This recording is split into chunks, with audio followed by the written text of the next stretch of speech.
Giờ này lòng con được Chúa đoái thương xuống ngự trong con, dù rằng lòng con chẳng xứng đáng chi Chúa hằng thương con. Giờ này lòng con lòng ngây ngất say đắm nhìn lên Chúa, lạy Ngài xin đến biến đổi tâm hồn trở nên thánh cùng. Lạy Ngài xin đến ngự vào hồn ở lại bên con. Lạy Ngài xin đến chạm vào hồn cho con yêu Chúa. Lạy Ngài xin đến dẫu rằng mòn hèn con luôn mong Chúa.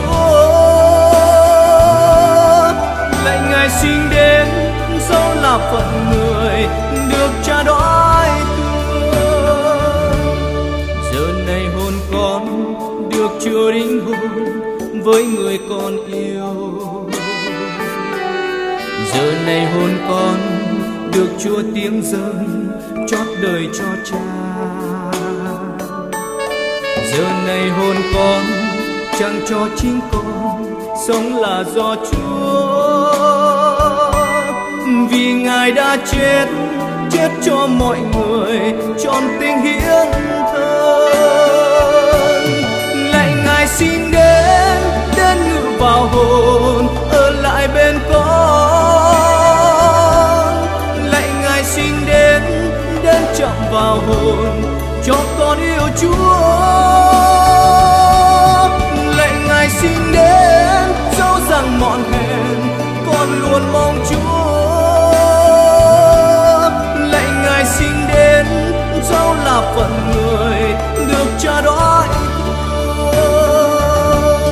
Mong nè pran câu đi đây khắp Pháp có rồng tôm câu đồng mạ pran câu bu cốp caro đi nâng khắp câu. Mong nè pran câu khắp ina nào ngác đi cơ ý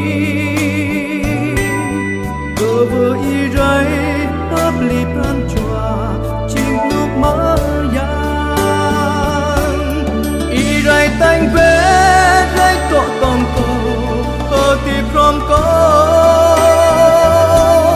y rây tanh về tết nhật pran chua rây cọ thô khắp y rây tanh về vất ta đi nét cô ác càng ý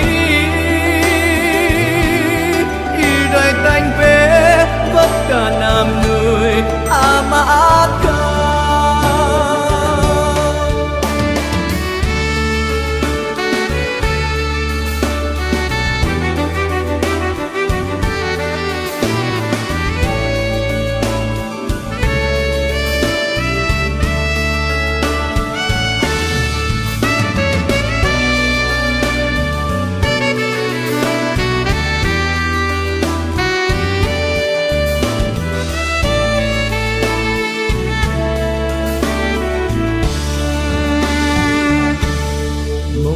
Ngạt câu mau khoát cốt ca rampo ika. Mong ne ngạt câu mau khoa bơ giờ piti cơ ma.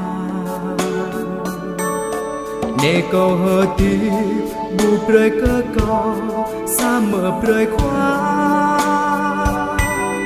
Doa cơ y dây prơi ti bang dây cơ trơi bơ khá. Tanh bé ấy tổ tôm cô ở thì prom cô y rây tanh bé tết nhật ran tròn rây có thô khắp y rây tanh bé vất cả riêng nè cô ăn càng y rây tanh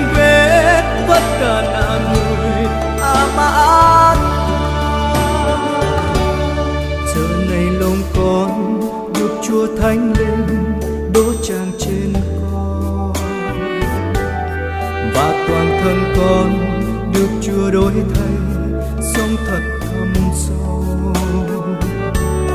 Nhờ quyền năng Chúa mà con tái sinh đầy tràn sức sống, để Ngài sai đi chứng nhân tình mừng cho Chúa khắp nơi. Lạy Ngài sinh đến ngự vào hồn, ở lại bên con. Lạy Ngài sinh đến trọn vào hồn, cho con yêu Chúa. Vì Ngài canh phế vất cả riêng thuyền, cầu ắt kêu nghĩ